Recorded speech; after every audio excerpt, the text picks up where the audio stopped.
Құрметті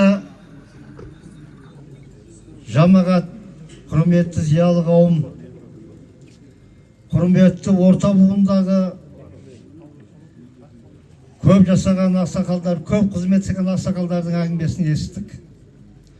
Менімше оның бәрін қайталап жеткізуге емес, сіздерге бүгін ақыл айту емес, сіздерден ақыл сұрауға жиналған Жаныс бабаның, Қожамжар бабаның ұрпақтарынан беріліп жатқан астарын иншалла Алла тағала қабыл етсін.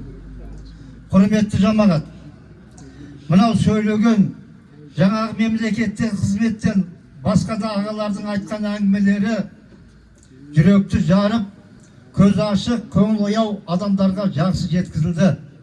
Оның өзінде бүгінгі астың бет-пердесін ашқан жаңағы бауырымыз Жәкеңнің айтқан сөздері, бағанағы Құранның ішінде айтылған бабалардың барлығы бүгінгі үйге апарып бала-шағаға айтатындай өсиет болды.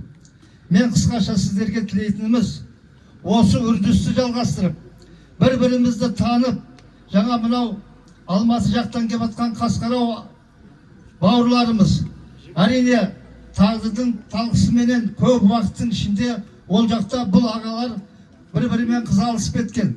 Енді ол бүгін олардың бетіне басып айтатын нәрсе емес, ол бұрынғы ғасырларда шешіліп кеткен нәрсе. Оны тоқтата алмаймыз. Сол себептен сол ағайындармен араласқанымызға бүгін қуаныштымыз, бір-біріміз танымызға.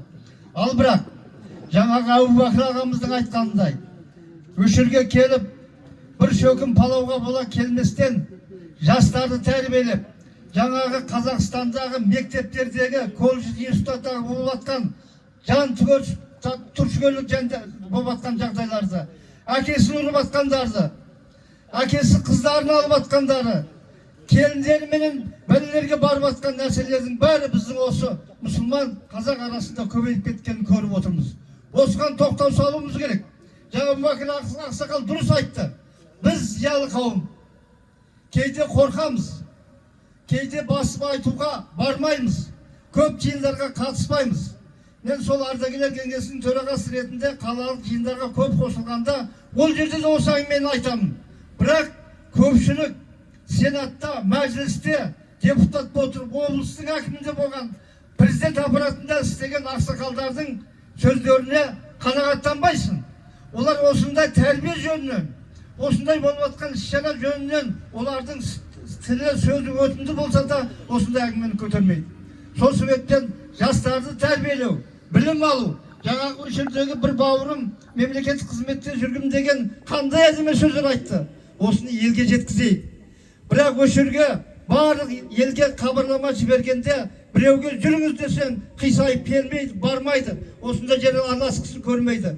Тек қана қорасынан шықпайтын, сөйерден исі жоқ ауылға кетіп жатқан ақсақалдар көп ауылда. Біз соларды қасынан, оң жақтан, сол жақтан 10 кісінің тәрбиелейтін болсақ, ауызбіршілігіміз күшейеді. Қысқасы, бүгінгі Қожамжар әулетінің ұрпақтарына үлкен рахметімізді айтып отырып, бүгінгі жиынға қатысып отқан зиялы қауымға, жастарға, орта буынға, отбасыларыңызға амандық, өздеріңізге тыныштық, халқымыз бен елімізде тыныштық, бейбітшілік заман болсын.